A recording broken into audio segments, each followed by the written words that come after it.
All right, welcome everybody to another edition of Wayne Valley Counselors Presents. We have Mr. Robert Traitz here with us tonight. He is a friend of the district, has been presenting for our families for about 5 years, I believe. And we have some very important updates for the financial aid process. With us also is Mrs. Jay Schaefer. She is the new administrator in charge of the mathematics department as well as the counseling department. So she is with us as well. Mr. Robert Traitz, you have the floor. Hey, hello, everybody. In the past, we've done this live. We've done it Zoom, and I think that Zoom seems to be the preferred method of operation. So let's move forward from here. Um, I'm going to suggest that anyone who has a question while I'm in the process of going through my slides, um, go into the queue, go into the chat, and ask the question. Michael will review them, and I think on a timely basis, he'll present the question because it'll probably be related to the topic that we happen to be talking about.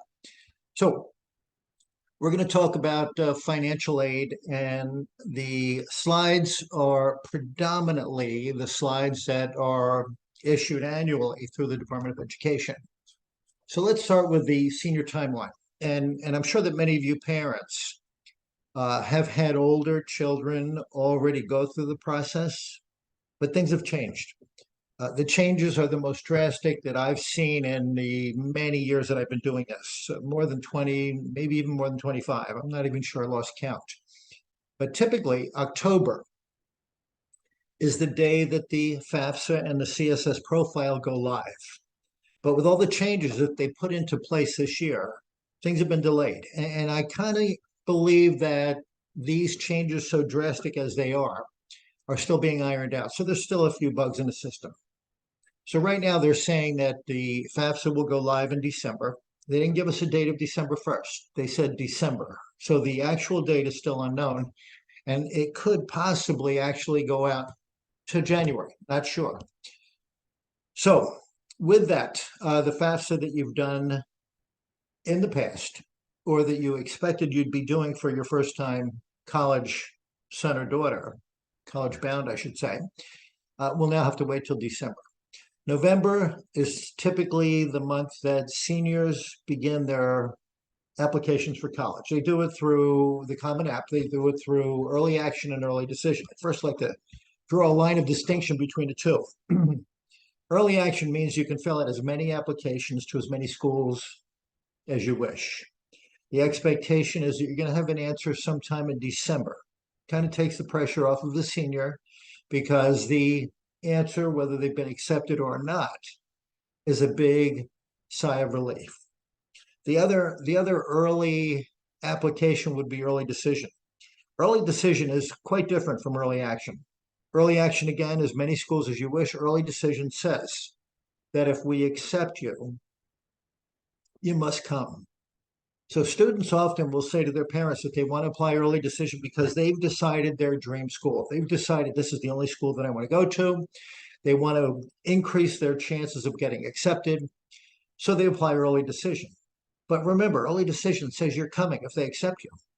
So if accepted, the school can charge you whatever they want because you're coming. You made the commitment.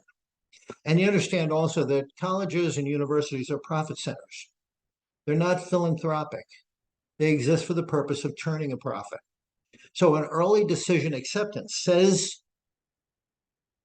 we may not give you any financial aid. You're going to pay full price. That's a scary thought. It also says that you have to withdraw all other applications if we accept your early decision. So I caution you about that. December, again, is that point in time when the notifications go out to find out if you're going to be offered a seat at that college or university. In February, the FAFSA that you typically would have filed in October is now confirmed that it is in processing. And the student aid report is something that will, if it hasn't already, been delivered. One date in red at the bottom, I'm going to ask you to just put in the back of your mind. May 1st, that's decision deadline. I'll explain that a little further. And again, please ask questions throughout. So what we're going to talk about tonight is federal student aid. Now, the FAFSA is the form that you fill out to qualify for federal student aid. Federal government doesn't give away a lot of money. Predominantly, it's a Pell Grant. Pell Grant is about $7,500 ballpark. It was $7,395 last year. You had to show great need. They give an SCOG grant. It's a supplemental educational opportunity grant, another $4,000, and they are willing to give you direct federal loans.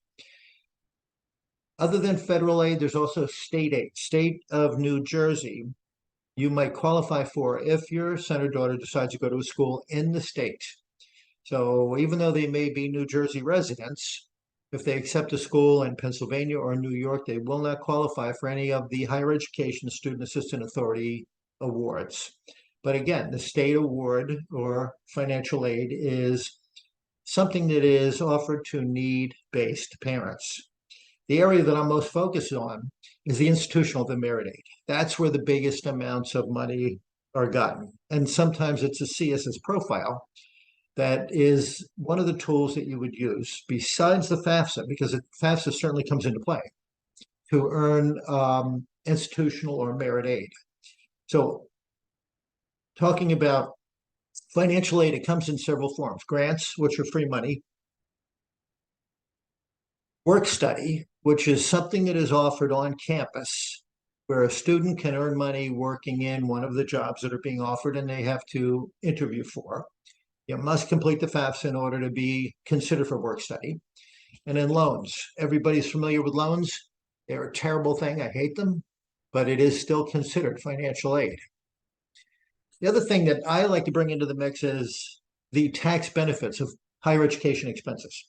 I'm a certified financial planner, and as such, my expertise is in taxes, investments, goal setting, budgeting, debt management, which includes student loans, which again, I'm a big negative proponent of, if I'm using the correct language. And also, we're going to talk about the changes to the FAFSA form, which are many.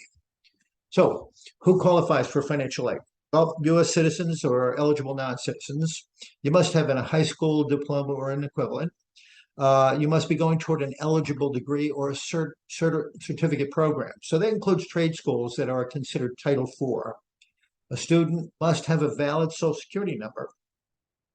But part of the changes this year include the ability for a non-citizen without a Social Security number to complete the FAFSA. Typically, the FAFSA is electronic in response. It's called the Student Aid Report. But in the case of a student who does not have a valid Social Security number, they'll receive a paper copy. Throughout the course of them attending college, you're going to have to make satisfactory academic progress in order to qualify the second year, and you do have to fill out the FAFSA every single year for the 4 years that your son or daughter will be in school. The FAFSA, and this is important that you write this down, the FAFSA website, fafsa.gov. I suggest you write it because if you Google FAFSA, you're going to get a lot of hits. And many of those are going to take you astray. They're going to take you down an area that you don't want to comfortably provide your personal information. Social Security number, dates of birth, address, and so on and so forth. But before you can access or fill out the FAFSA, you have to get an ID and a password. It's called the FSA ID. And this website is also something you should write down, fsaid.ed.gov. Now, in the past, the FSA ID was required by the student who's filling out the FAFSA, and the FAFSA is the student's information. The parent needed, or one of the two parents needed an ID and a password simply because they had to electronically sign the FAFSA along with the student, and they also had to transfer their tax information from 2 years prior. And I say 2 years prior. Our senior students right now are going to start school in 2024, August and September of 2024. Prior, they're accessing the tax returns from 2022. So it's 2 years prior to the student beginning classes. And this year, with the changes, more people are going to need IDs and passwords. And I suggest that you start doing that right now in preparation for the December release date. So in order to access the FAFSA, you must be invited. What I'm not crazy about is this is called the FAFSA simplification. All these changes are supposed to make life easier. In my opinion, it's made it more complicated, more difficult. And evidence so. The release date is not October, it's December, because they're still trying to figure it all out. So in the past, a parent would use their ID and password, and they would, through the Direct Data Exchange, the DRT, they would download from the IRS website their tax information, in this case from 2022. It would populate the fields of the FAFSA that were required, and they would move on from there. Well, they changed that to the DDX rather than the DRT. It's the data exchange version for 2022. And everyone who participates in the FAFSA, even the student, if the student does not file a tax return, has no earned income, they still have to give permission to use the DDX to transfer or not transfer 2022 tax information. So some of the major changes. In the past, 2 students in college at the same time was a real opportunity. And what I mean by that is the EFC, the expected family contribution, was a calculation that was derived from the family's income and the family's savings and assets. And it came up with a number, the EFC, which was the amount of money that a family was expected to pay for one student for 1 year in college. If there were 2 students in college, you would simply divide that number by 2, increasing each of those 2 students the chances of receiving financial aid. Well, in their infinite wisdom, the Department of Education did away with the 2-student calculation. So if you have 2 students in college at the same time, according to the FAFSA, and according to what is now called the Student Aid Index, there is no benefit, there is no opportunity. What I will say is this: when a student is accepted at a school, at a college or university, the school will do everything in their power to help that student wind up sitting in a seat in their classroom in September of 2024. So the financial aid administrator has a power that they've always had, and it's called the power of professional judgment. So if for a moment you have 2 in school at the same time, or you expect by then that there will be 2 in school or more than 2 in school, the FAFSA won't reflect any opportunity, but it is an opportunity for you to reach out to the financial aid office, again, accepted students only, and explain the situation.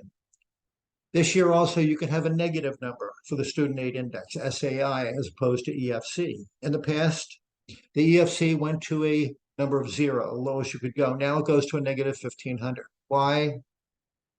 Again, I don't know who can explain it. They did away with the automatic 0 calculation. It's been eliminated. You can now qualify for the maximum Pell Grant if your adjusted gross income is less than $60,000 a year. And with an adjusted gross income of $60,000 or less, you do not have to report your assets. Now I'm going to preface this for a moment. Income is calculated at 22 to 47%. Your adjusted gross income on your tax return is line number 11. So if you were to pull out your 2022 tax return and look at the AGI, adjusted gross income, on line 11, you can figure that it's going to be assessed at anywhere from 22 to 47% of that number. And it hits the 47% number when your AGI is $70,000 or higher. With the new FAFSA, child support is no longer calculated as an asset. Now, whereas as income. Whereas the opportunity? As I mentioned, income is calculated at 22 to 47%, where your savings and investments are only calculated at 5.64%. So having changed child support from the higher assessment at 22 to 47%, it is now calculated as an asset at 5.64. There is one glimmer of hope. Another change: if you were self-employed, you had a business, family business with 50 or fewer employees, 100 or fewer employees, and you owned 50% or more of the business, you did not have to report the value of the business or the small farm, family farm. That's gone. So if you're self-employed, You own 50% or more of the business, have under 100 employees, you got to come up with a value. Most service businesses don't really have an asset value, but that's going to be fought. I don't think that's going to, be accepted too easily. So I think that's something that is still being thought about. Even though they said that it's going to be assessed, I'm hoping that they make the change. And remember, ask any questions that you might have in the meantime. So the FAFSA is now role-based. Bob, I have a question. Go right ahead. One of the questions is, I'm a teacher and taught 2 extra classes last year for a significant amount of money. Therefore, my tax return shows a salary that would be a lot more than my average salary. Is there any way around this? Okay. So let's explain that for a bit. And again, my area of expertise includes taxes. I don't prepare taxes. Accountants do an outstanding job at helping a family eliminate or reduce the amount of tax liability annually. That's their goal. But often in the process of them doing so, they might hurt your chances on the financial aid side.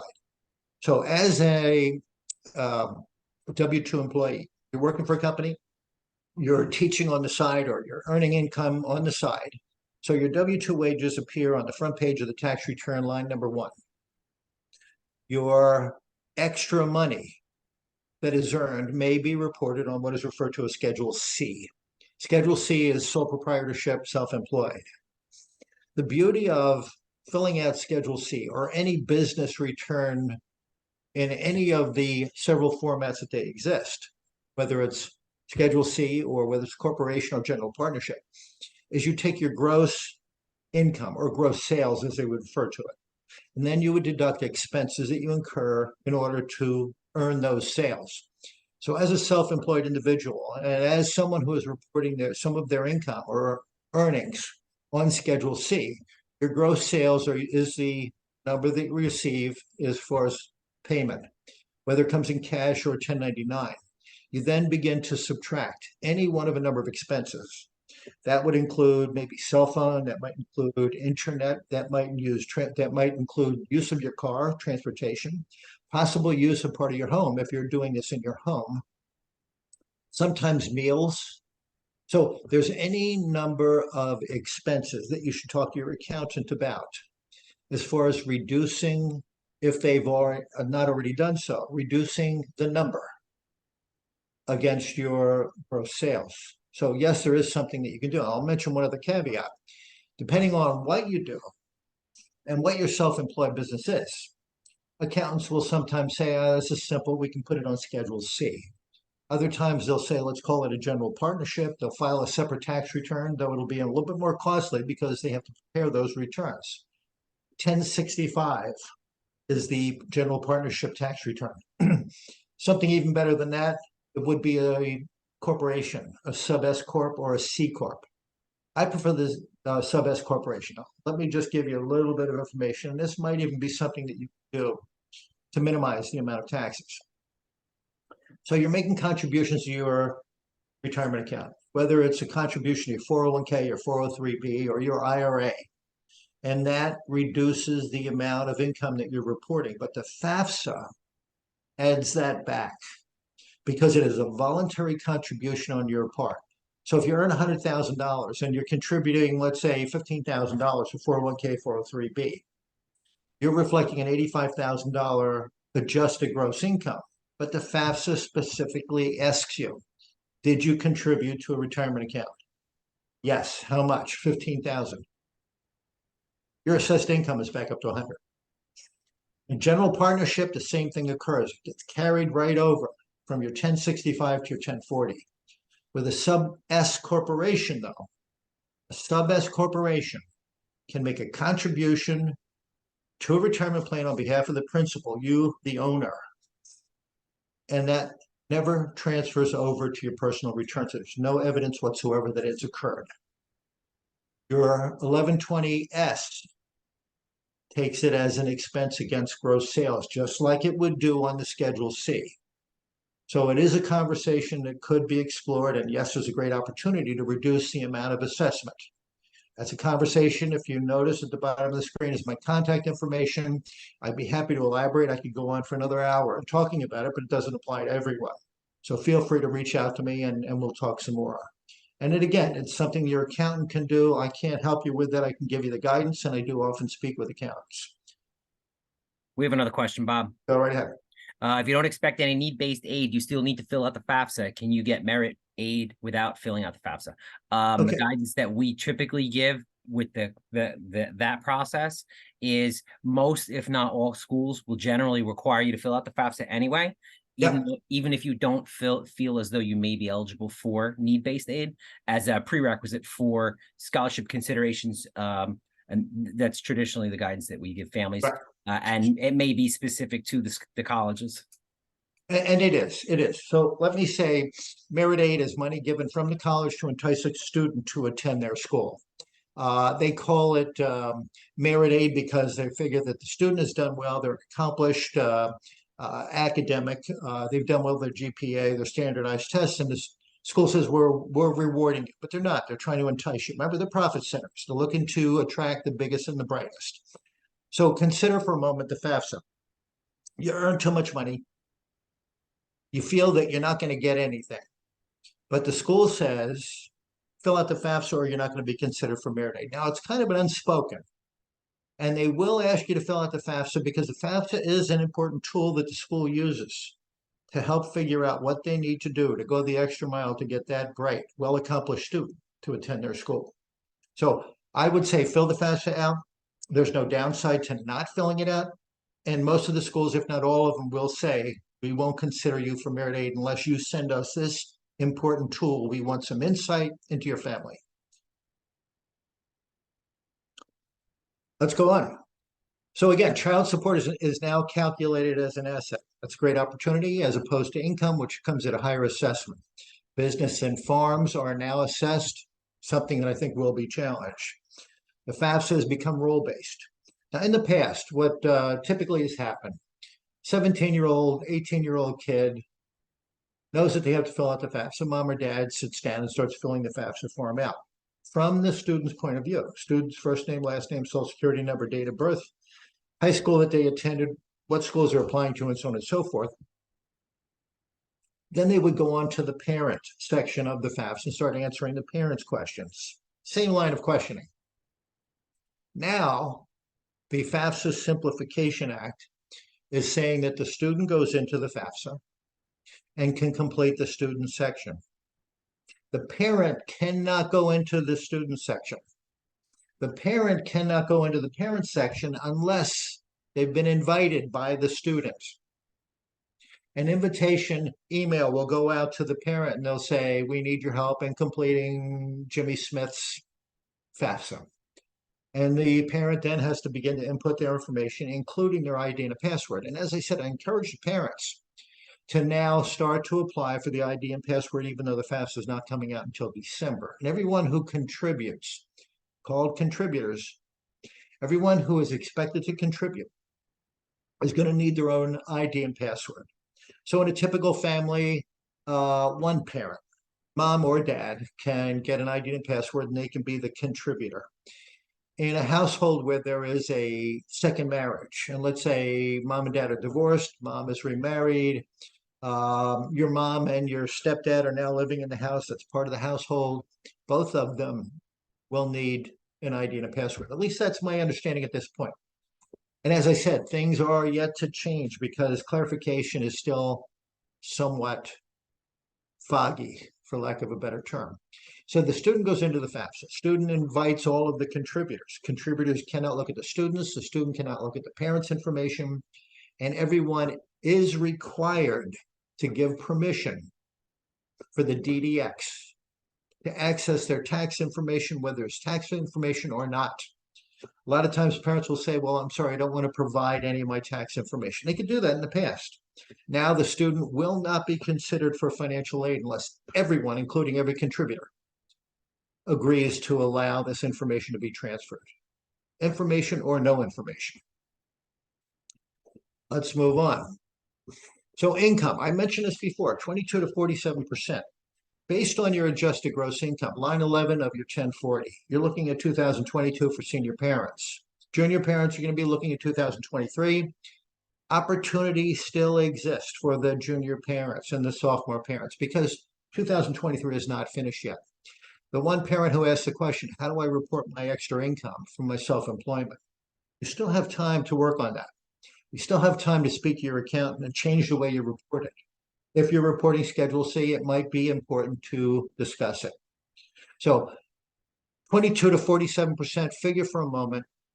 If a parent's line 11, adjusted gross income, $400,000, 47% of that means that student aid index, $47,000 minimum is what you can afford to send your kid to college without factoring in the assets. Look at the asset line. Assets are assessed at 5.64.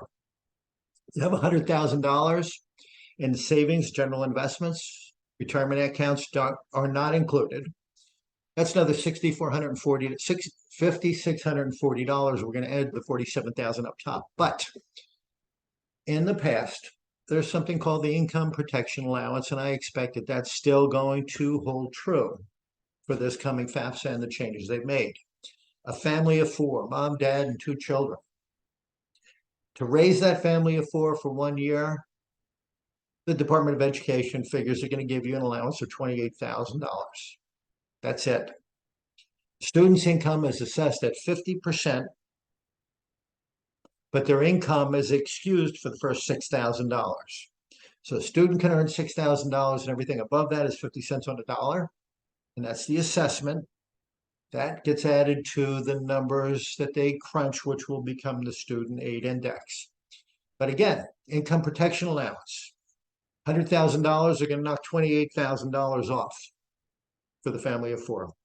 Bob, I have a three-part question for you. Go right ahead. Is there a certain adjusted gross income threshold that if you are above, you are definitely not going to be able to qualify for money? Well, that's interesting. The highest SAI, student aid index that you can get is probably going to mirror what the highest EFC was. The highest EFC was $99,999. Schools are approaching that number. Schools sometimes are $85,000 a year. So $99,999 is not out of sight in the not too distant future. The next part of that is if you have a 529 for three children, do they include the FAFSA in the FAFSA only the amount of the 529 money set aside for the student applying to college now? And then that's an interesting question also, because there was a change there before. First of all, and again, looking at the numbers that we're looking at this page, I had mentioned the parents are assessed at 22 to 47% of students, 50 cents on the dollar above 6,000. On the asset side, assets under the parent's name, 5.64%. Assets under the student's name, 20 cents on the dollar from $1. So consider for a moment, if you have an account which is called a UGMA, Uniform Gift to Minors Act account, that's a student asset. That student asset, 20 cents on the dollar, as opposed to if it was in a 529 plan, it would be considered a parent asset. So a parent 529 is a parent asset at 5.64, where if it was in the student's name, it would be 20 cents on the dollar. In the past, part of the question would be, how much money do you have in 529s? And you would have to add each of your sons and daughters' 529 plans.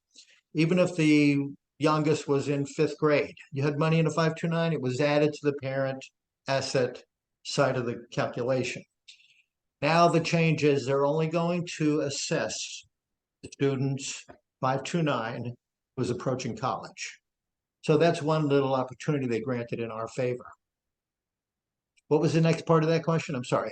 And then that last part, would you recommend new parents starting to save money into a 529 plan, or does that end up hurting them down the line, down the road, since you have money saved compared to another family who decided not to save any money towards college, so their income and their savings is less when completing the FAFSA? Okay, I'm not overly concerned, Michael, about savings. Okay. Income is a bigger factor. As much as 47 cents on the dollar after the income protection allowance versus only 5.64 in savings. Saving money is always a good thing. Putting money in a 529 account for an infant, for a young child, maybe a student who is no greater than 8th grade, I think is still a wise idea. If you have a freshman in high school, freshman, sophomore, junior, senior, I'm personally concerned about this market. I'm concerned about the economy. I would hesitate to put anyone in a 529. And I can do that because, I mean, I am a financial advisor in addition to being a CFP. I can help a family make investments. But if a family approaches me for a 529 account, I will typically send them to the state of New Jersey website. The state of New Jersey Higher Education Students Assistance Authority Franklin Fund provides 529s, no commission, no fees. Anyone who puts money in a 529 through a bank, through a brokerage firm, through any type of investment firm, including an insurance company, they're going to earn a nice commission on putting money into a 529. Every additional dollar you put in a 529, nice additional commission that person is going to generate for themselves. In a market that is suspect, in an economy where interest rates are rising and the fear of inflation becomes an issue. 8th grade, 7th grade, 6th grade, yes, put money in 529, time will heal. I'm not too concerned about that. But in the next 3-4 years, I would think that it would be dangerous. And second of all, if you insist on putting money into a 529, go with the Franklin 529 plan through the state of New Jersey. State of New Jersey now gives a $10,000 deduction on the New Jersey resident tax return for contributions to 529s. In addition, if you have money in the state of New Jersey's 529 plan, do it directly with the state.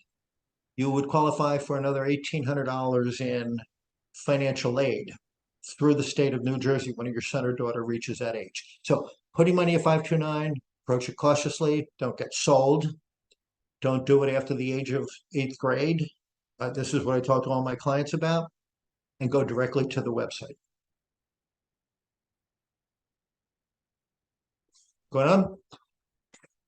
Okay, so back up on screen. So again, rush out there, senior parents, get your ID and password. That's fsaid.ed.gov. Once you establish an ID and a password, they're good for 18 months if you don't use it. Typically, a student will use it every single year. A parent might miss a year if they have younger children who might be 1 or 2 or 3 years past the first student who is going to college. Stays valid for 18 months if not used, and you can always renew it if it goes beyond that. Again, it's a role-based FAFSA. Everyone's got to be invited. Everyone has to have an ID and a password. And there's also a FAFSA onboarding. So let's see if we can take a look and see what some of this looks like. When you go to the fsaid.ed.gov website, you're going to see this screen. You're going to click on the Login Federal Student Aid. When you click on that, look at the bottom half of the screen. It's going to ask you for your email address, your telephone number, your username, and your password. You're going to make up the username. You're going to make up the password in creating this. In the future, you'll be able to access your FAFSA, or excuse me, your ID and password via email, cell phone. If you forget your ID and password, you can always reset it. 1 email per ID and password. So if a parent's going to go in and help a student establish an ID and a password, and they read the first question, what's your email address? Mom or dad might put theirs in, and it's going to ask what's the student's name, Jimmy Smith. Great, you've just used your email address for the student's ID and password. You're not going to be able to use any other or access any other ID and password, but with your email. So you make sure that when you go on and you're registering the student, you're going to put the student's email and address, email address and telephone number. Then you're going to go back in and establish your own using yours. Once you got the ID and password, you're going to see this screen. Well, this is the old screen. And you would typically click at the top of the page to the right of complete the FAFSA form, start here, which would take you to the login screen. Well, this is what the preview looks like for the new screen. It's going to ask you now, what is your school year? What state is your residence? And then you're going to left under 2425 FAFSA form, start a new FAFSA form. Remember, it's the student who's going to do the inviting. Going to ask you to fill in your login information, your ID and password.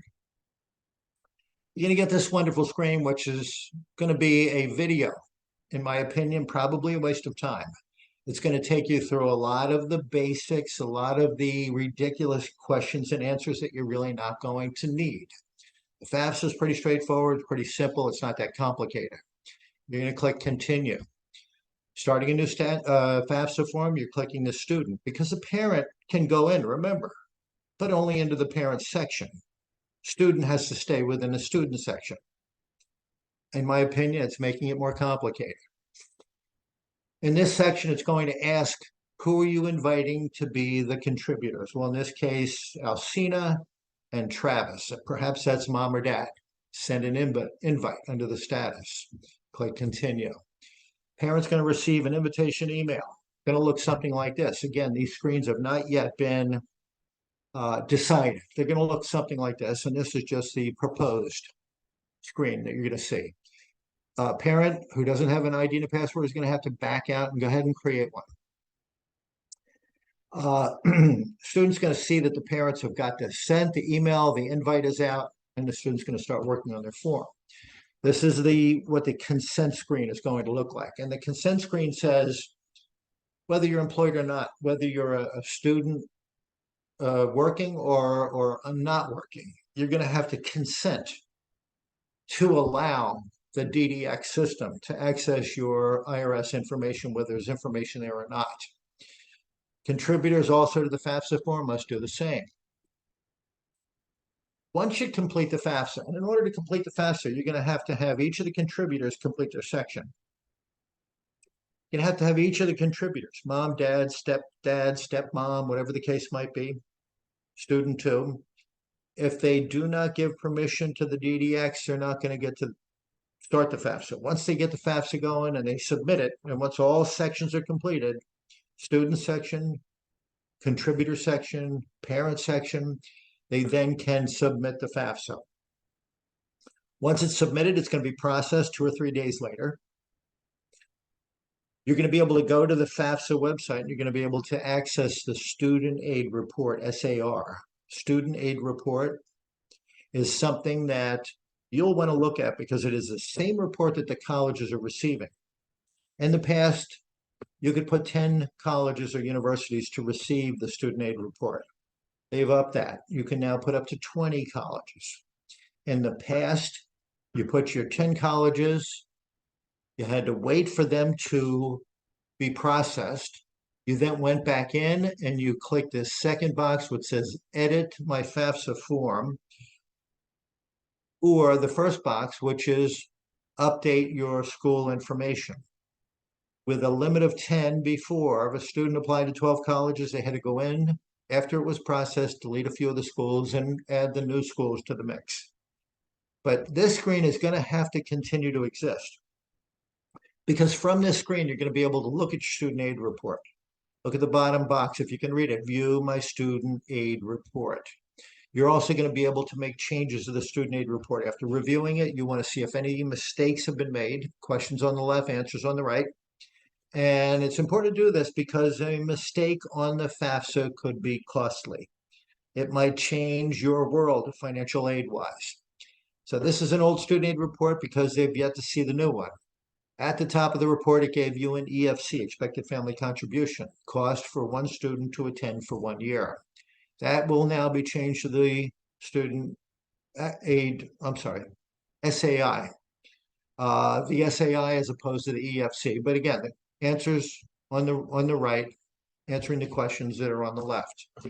The student aid index is a product of the needs analysis formula based on adjusted gross income, again, 2022, and it's based on assets currently at the point of submission. So though you're using numbers that were 2022, they're going to ask you, what does your current assets look like? So if you spend them down, you're only reporting what you currently have. Michael, do you have a question? Yeah, that's a great segue to a question I have from a parent. I have a small business with 1 employee and I own 100% of the business. Do they have to report the value? How will that affect the EFC? Okay, so I would preface that by saying a lot of small businesses, mom pop businesses, one sole proprietor or a small business with 1 employee, such as you're describing, Do you really have assets? Do you own a building? Is your biggest asset maybe the balances in your business checking or bank account? Um, how do you measure the value? Do you own a car in the business name? The car could have been fully depreciated. There is a law that came into effect in 2018. The 179 depreciation allowed you to write off the entire value of an asset in 1 year. So it's an accounting issue. It is something that should be discussed because there are ways to deal with the reporting of the value of that business. But according to the new FAFSA changes, yes, you must report it. You must report whatever you think the value is. If you have a accounting practice or bookkeeping, well, there's no assets in a business like that. If you have a doctor's office, some of the equipment may have value, but any smart doctor would have depreciated it fully. So if there's no physical building involved, it may just be the cash balances in your business checking account. Another question? Good. Okay. So the eligibility index number is used to determine federal student aid. But remember, the FAFSA is only there for federal financial aid. And if you come up with a low number, student aid index, if it's a number, let's say a low number, let's say 6,000 or less, and the student aid index is a number determined by looking at the percentages that they're going to assess the income and the assets. If it's $6,000 or less, you're going to very likely qualify for the federal Pell Grant. That's a federal grant. Very few people qualify for that. Remember, it's all based on adjusted gross income. 60,000 or less. Tough to raise a family on that living in northern New Jersey. You will qualify for that $7,395. It might be bumped up again by the time 2024 rolls around. The tax information that is retrieved from the IRS via the DDX is something that won't even appear on your FAFSA. It's going to simply say retrieved through the DDX. So in the process of reviewing your student aid index, you're not really going to see that number. No one should be concerned that their information is going to be compromised or somebody is going to have access to numbers. So let's take a quick look at the tax return. And again, looking at the tax return, line 1, W-2 wages. W-2 wages, if you're employed, you work for a company and they're giving you a paycheck on a weekly or biweekly basis. At the end of the year, you'll receive a W-2, and that's where that number goes. Section 2 is interest income. Now, interest has been rising. In the past few years, you would earn negligible income from bank accounts, certificates of deposits, or anything along those lines. Line 3, qualified dividends, could be from mutual funds or stock investments. All that was added together, and as you work your way down the form, you're going to see other income from Schedule 1, which is line 8, and that's where Schedule C income would come in. And it would be net income. Remember the question from earlier, gross sales, less expenses. You come up with a net income, and that is reported via Schedule 1. That question will be asked on the FAFSA. Line 11, $100,000 in this case, adjusted gross income.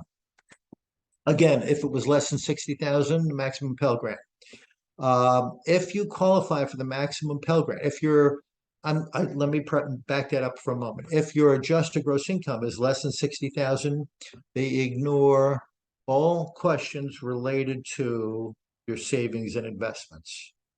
Remember, savings and investments only 5.64%, and there is a asset protection allowance. Remember, I had mentioned there was an income protection allowance, family of 4, $28,000. Well, the asset protection allowance is based on the older of the two parents' age. Rule of thumb, older parent is 50 years old, the first 50,000 in savings and investments do not count. And they don't look at your IRA, your 401k, or your 403b.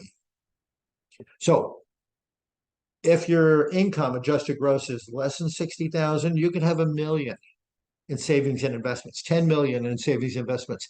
That question will not appear on the FAFSA.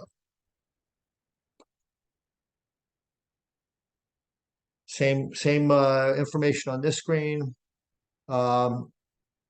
Just a few more of the criteria that are required. In other words, applicants can avoid their reporting their investments, providing the following. Again, any of this could wind up being changed. So what do we do with the student aid index? Student aid index, again, is how much a family might expect to pay for college. Well, they use that number and they subtract it from the cost of attendance, COA. Cost of attendance is a number that every college and university is going to come up with. It's going to be on their website. What does it cost to attend our school? Tuition, fees, room and board, books, supplies, transportation. My daughter went to Drexel University in Philadelphia. Though she had a meal plan, they figured on weekends she might not be eating on the meal plan. But she might go for a cup of coffee, like after classes in the afternoon.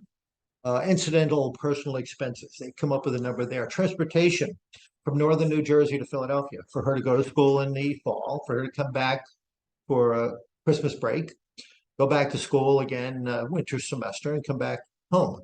Well, my daughter liked to come home a little bit more often. She would take the train. She somewhat of a nature girl. Philadelphia is kind of a cement city-like place. She needed to come home for a tree fix. So she'd take the train, personal expenses, transportation, and so on and so forth. So cost all in, cost of attendance. Here's an example. Along the left-hand column, you got the Ivies, the public school, the private school, and I came up with some numbers here, tuition and fees. Look at Ivies, 58,000, room and board, 17,000, books and supplies, 1,500. Drexel said that her books would cost her about 1,500. I think they came in at 1,100. So it's just a number that you can work from. Transportation, 1,400. Personal expenses, they came up with numbers. So every school has its own cost of attendance. So what we do at the bottom of the screen is we look at cost of attendance minus the student aid index. Also, the other financial awards that they may have gotten, like a Pell Grant, that comes off also. And you come up with a number called financial need. Now, financial need, again, is a number, but nobody and no school is going to promise to give it. So let's assume a family of four where the student aid index comes in at $25,000. A couple of other things.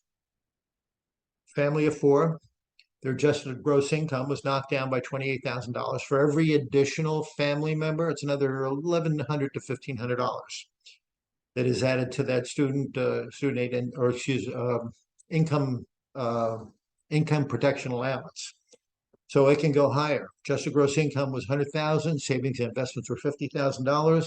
Both parents are age 50. Remember, the asset protection allowance, first $50,000 doesn't count. Student income, $3,000. Student can earn $6,000. I mentioned that earlier. Student has no savings. Savings are 20 cents on the dollar as opposed to a parent, 5.64. So let's look at this. Cost of attendance on a community college, $5,000. Student aid index, 25,000. Subtract 25,000 from the 5,000, there's no need. Let's look at the elite.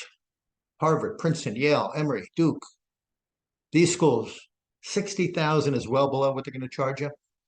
But 60,000 minus a student aid index of $25,000, the need is $35,000. Well, who's going to come up with that money? No guarantees. That's part of the issue. Certainly not the federal government. Certainly not the state government. But let's look at this slide in a different light. A student applies to a dozen schools. 3 of them are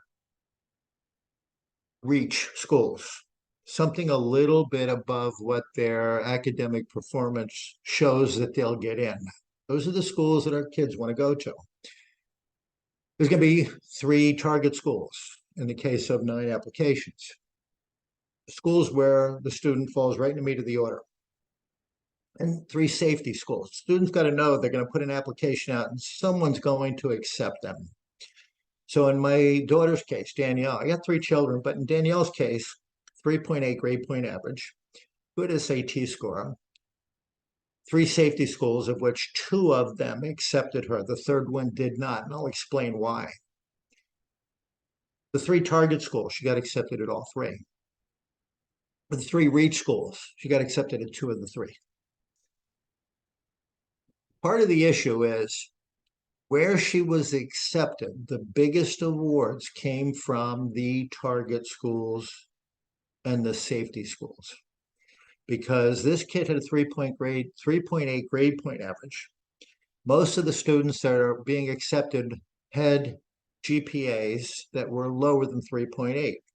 So these schools sat up and they saw this shining star. And they figured, let's say they were private colleges. Well, the private colleges are charging $50,000, where the elites are charging $60,000, according to this slide. The private schools, though they're all profit centers, would like to be able to charge more. They'd like to become an elite. The elites receive applications of students that are all 4.0 and higher, and they're turning these students away. So every kid wants to go to those schools. They want to walk around their senior year, second half, with a sweatshirt that has the name of the school that they're going to go to, and they want to be proud. So they're going to pick an elite. Private schools are putting money on the table and saying, you got a 3.8 grade point average, and we typically accept students with a 3.2. We want you, and we're going to give you merit aid.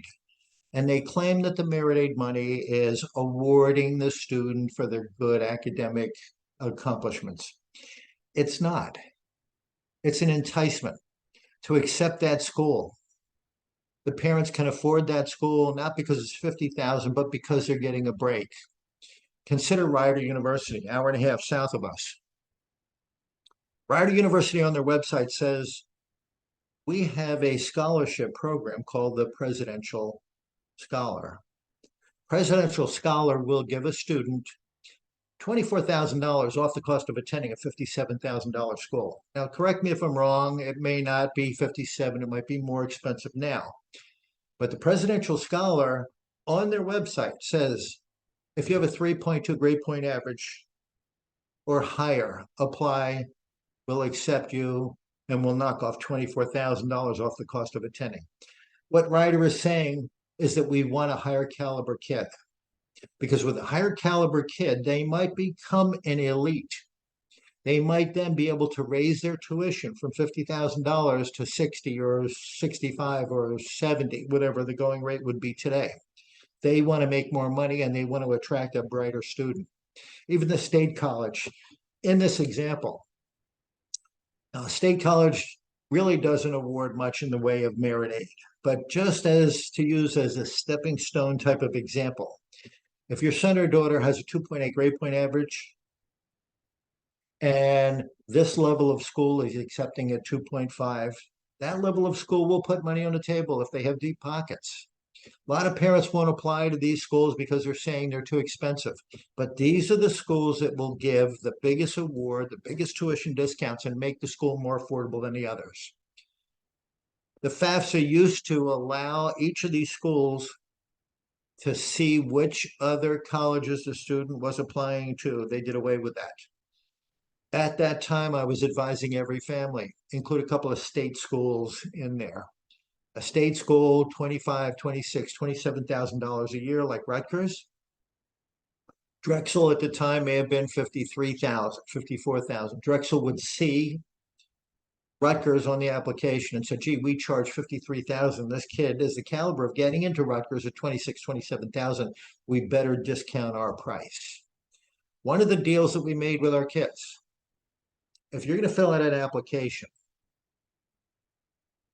and you get accepted to a college, whether you want to go there or not, you are going to attend student orientation or accepted student stay. Danielle got accepted to many of these schools. Student orientation at Drexel, she said, I don't want to go because I don't want to go to Drexel. Well, we made her go. When she got there, they rolled out the red carpet. They offered her honors dorm. It was a brand new dormitory. Early registration for classes. They said to her, oh, you like to sing? We have a chamber choir. If you audition, we'll give you another $2,500 off the cost of attending.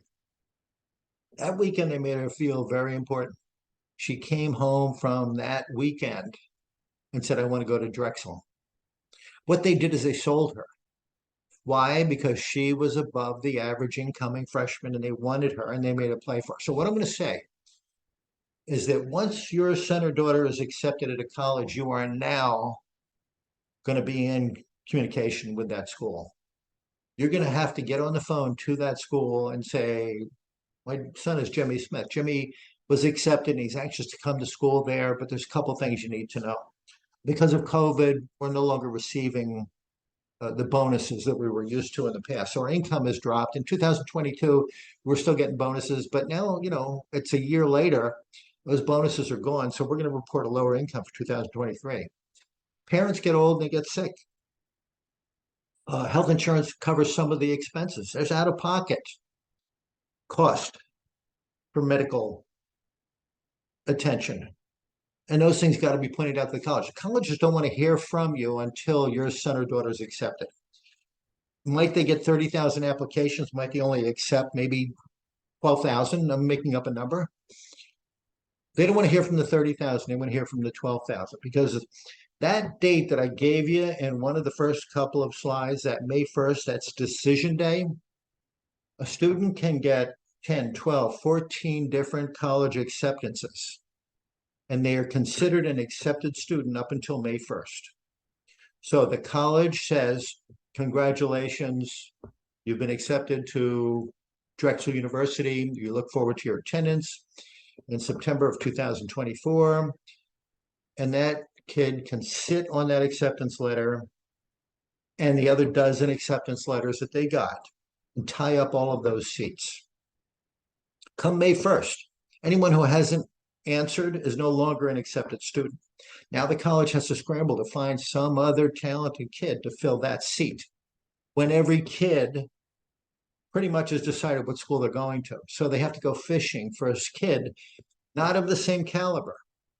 So an accepted student has all the ability to, I'm not going to say negotiate the deal, but make the school aware of what's changed and what it's going to take to get them there, including, well, my son or my daughter applied to a state school and the cost of the state school is 15 or 20% less than what you're charging. Is there any help?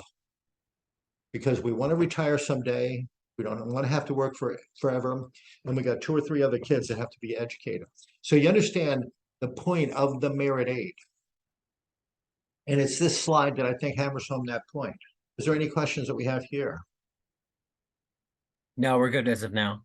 Okay, so we know who's eligible. A couple other things that changed on the FAFSA is young men do not have to register for the selective service anymore. Gone are the questions that ask what your gender is. Everything else kind of is yet to be determined. We're going to have to wait and see what comes down the pike between now and December when they release a FAFSA. Pell Grant, as I said, federal money comes from the numbers on your FAFSA. You have to show need. SEOG grant, additional money, you have to show need. Work study, fill out the FAFSA. A student can apply for a job on campus. You don't want to work in the cafeteria. Too busy, can't study while you're doing that. Direct loans. First year students get $3,500 subsidized. Every little bit helps. You don't pay any interest, and it doesn't accrue any interest. Unsubsidized portion, $2,000. You don't have to make any payments on either till 6 months after graduation. But that extra $5,500 can help. In the second year, they're going to be offered $6,500, $4,500 subsidized, and $2,000 unsubsidized.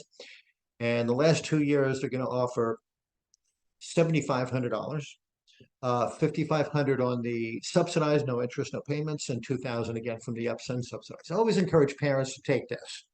And if you need to, make payments along the way just to keep the interest down. It's not a bad deal. In the past, you could take money out of your home equity line of credit, borrowing money from your home equity at a rate of 2.5%, 3.5% in the past, as rates have risen to 10%, making it more and more difficult to access this. Parent Plus loan is a federal loan. A student who is enrolled on the student portal of the school they're going to attend, they can click on Parent Plus loan, they can borrow money, but there's an origination fee of almost 4.25% and an interest rate of 8+ ever rising, because interest rates, in my opinion, are going to continue to rise as the price of oil rises. Everything is delivered via oil, whether it's rail, whether it's train, whether it's air, whether it's truck. The problem is that inflation is going to go higher and the government's going to have to continue to raise interest rates or keep them high for an extended period of time. The NJ class loan is something I do like, as opposed to some of the other options that are available. It is accessed through the HESA website, Higher Education Student Assistance Authority. That's the New Jersey Higher Education, HESAA.org. They have three rates. They have a 10-year payback rate, still relatively reasonable, 5.69%. You must start making immediate payments of principal and interest from the day you start borrowing. There's no other fees as opposed to the Parent Plus loan, which has almost 4.25% origination costs. 15-year rate, 5.89, interest payments only, and a 20-year full deferment until the student graduates or they're enrolled less than half time. That's the one I think I would prefer at this point. In the past, I would often help a family get a home equity line of credit account, shopping a number of the local banks. Sorry about that. I think I lost my place. Okay. Sorry about that. So, wow, how did I get this far ahead? These are the rates again. I took it right off of the NJ class website. You can Google NJ class loan or go to the HESAA.org website and gather a bunch of other information from that. Okay, so we talked about federal money, talked about state money.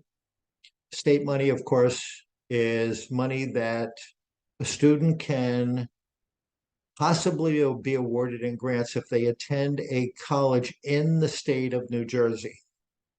You can be a New Jersey resident and apply and attend a college in Pennsylvania or New York, and you're not going to get any state grants.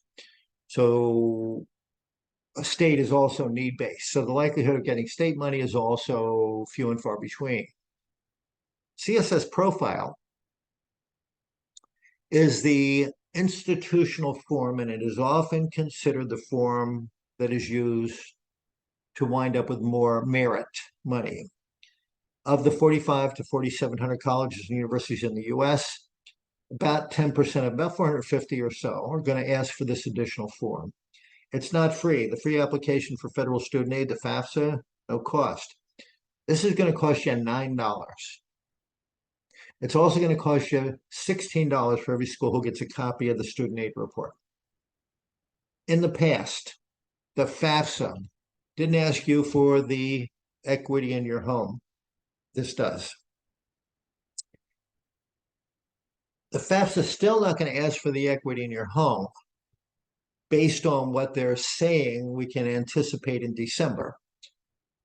The FAFSA used to only ask you about the custodial parent with whom the student lives with more than half of the time.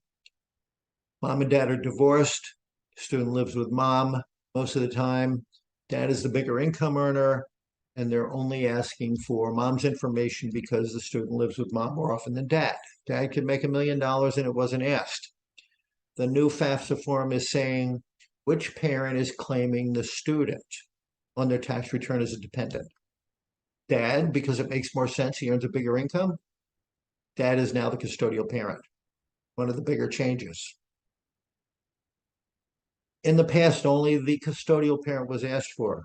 With the CSS profile, there's a custodial profile form, and there's a non-custodial profile form. They're going to want to know about mom and dad, especially if they're divorced, separated. That's another concern. In the past, the FAFSA didn't ask about the small business. CSS profile did. But now the FAFSA is saying that they're going to ask that information. In the past, and still holding true, the FAFSA did not ask about your retirement assets, your IRA, your 401k, your 403b, or any other type of qualified retirement account. Hopefully they hang on to that and they still won't ask. But CSS profile wants to know, what's the value? What's the balance in your retirement qualified plan? So the CSS profile sounds like it's going to be more invasive. But the intention is that the schools with the deep pockets, the big merit money, these 450 or so colleges, are going to want to distribute the money on a more fair and equitable basis. So again, don't hesitate to apply to these colleges, but keep in mind the FAFSA, though it's not coming available until December, CSS profile, every school who is asking for it has a priority filing deadline, which means that if your son or daughter is applying to a dozen schools, go to every website, every one of those schools' website, and find out what financial aid forms are required and find out if there are any priority filing deadlines, because you don't want to miss a deadline, especially with a CSS profile. It could disqualify you from all financial aid. CSS profile is accessed through collegeboard.org, which is the same website you register for the SAT. And again, some of the information I already talked about: home equity, family businesses, custodial and non-custodial, parents. Student asset is asked of everybody. Siblings assets, where the FAFSA this year is just going to stick with the 529 accounts that are for the benefit of the student. Deadlines, very, very important. Make sure you stick with them. Merit aid is the focus here. So make sure you learn those websites. First thing you do is you establish what colleges the student is going to apply to. Second thing is review those websites and make sure you got everything under control. State financial aid on the FAFSA form in the past. You would submit the FAFSA, you'd get a confirmation page. Now, this is a pretty old slide. It's 2012, 2013, but I kept it because it is so obvious from the submission page on how you would access the state of New Jersey website. So what you see here is congratulations, you've successfully submitted the FAFSA. Then there's this orange arrow, and it says click here to access your New Jersey state-based financial aid. Now, it no longer says New Jersey-based financial aid. It could be New York, it could be Pennsylvania, it could be New Jersey. But you click that hyperlink, and it's going to take you to, in this case, the state of New Jersey's Higher Education Student Assistance Authority website. Going to ask you a series of 6 questions, mostly related to untaxed income. 3 for the student, 3 for the parent. You answer those 3 questions, 3 for the parent, 3 for the student, and you're done. Now, what will happen is the HESA website will only have information related to one of the dozen or so schools that your son or daughter is applying to. So as you approach a real decision on what school they're going to attend, you got to go back into the website. I think that the access would be NJFAMS, NJFAMS.org. That allows the student to register if they haven't done so automatically for the state of New Jersey. And again, grants are only going to be coming to students who attend schools in the state of New Jersey. But the NJ class loan is going to be available to everybody. What's the opportunity? Well, tuition aid grant from the state of New Jersey. You have to show need. A U.S. citizen, New Jersey resident, and attend a New Jersey institution. Doesn't have to be a state school. It could be any school in the state of New Jersey, including a trade school, if it's Title IV school. The monies can be lucrative. Look at NJIT, almost $11,000 in grants. In addition, think about it, the Pell Grant in the state of New Jersey, $7,395 plus an SEOG grant of $4,000. NJIT will give you an extra $11,000 if you qualify. You have to show need. So it can be important not to miss this opportunity. For any school in the state of New Jersey, any high school, if you rank in the top 15%, you might qualify for NJ Stars. A student can take a couple years of college at a community college. It'll cost them nothing. 529 plans, I already mentioned, $10,000. State of New Jersey resident tax return deduction. Does not affect your federal tax return. Put money into the 529. It's the Franklin plan. The money goes in. As I said, I would hesitate if your son or daughter is already in high school. Stick to 8th grade and below. Give this economy and this market time to recover. Don't take the chances. Don't pay any fees. Go directly to the website under the state. Put money into it, and not only will you get the up to $10,000 in state tax deductions, but also qualify for $1,800 in scholarships. part of the issue with 529, and just to explain this also further, it's kind of a tax view of what's going on. You put money into, or you take money out of the 529 plan, let's say in the fall of 2024, at about the same time you're making a payment to the college. At the end of the year, you're going to receive a 1098-T tax form from the college. 1098-T is going to outline how much you paid in qualified higher education expenses. It's also going to indicate how much your son or daughter got in scholarships. Scholarships, tax-free money. From the 529, where you took the distribution to help make those payments, you're going to receive from the 529 company a 1098Q, I'm sorry, 1099Q, qualified tuition reimbursements, distributions from your 529. Your accountant is going to put that into his tax software. Really and simply enter the numbers and not be concerned about it. And it's going to determine how much of that distribution that you took from your 529 is taxable. Because you cannot take more money out of your 529 than you have in qualified higher education expenses minus scholarships. So be very careful. You put money into 529, why? To save money and also to see a distribution come to you tax-free.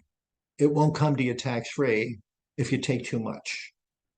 As I said in the past, they would look at the 529s for all of the children. The parents are the owners of the account, so it's a parent asset, and each of the kids are named as beneficiaries, and you can change beneficiaries. In the past, all of that would be added together as a parent asset. Now it's only the student. If you look at publication 970, it gives you all of the tax benefits for higher education and expenses. Bob, I have a question. Go right ahead.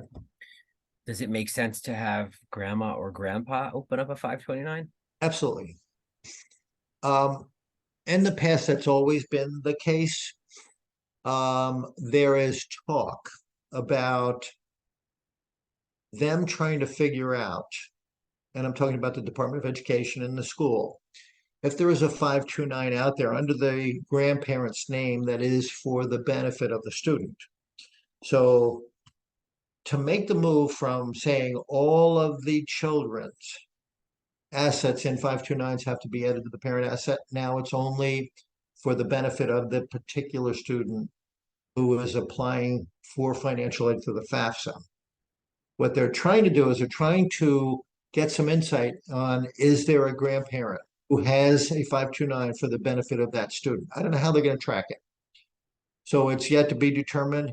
But in the meantime, I would say by all means, have it put into the grandparent's name. What you also want to do is you want to make sure that the grandparent takes the distribution from the 529 and hands the money over to the parent so that the parent can make the payment as opposed to a grandparent making a payment. Bringing the grandparent into the picture is something you don't want to reveal, in my opinion. Good. Okay, so again, just to revisit, your son or daughter is an accepted student, by all means, you got to communicate with the school. You got to explain everything that's occurred, loss of job. You got to explain loss of income, reduction of income, any medical concerns, retirement, layoff,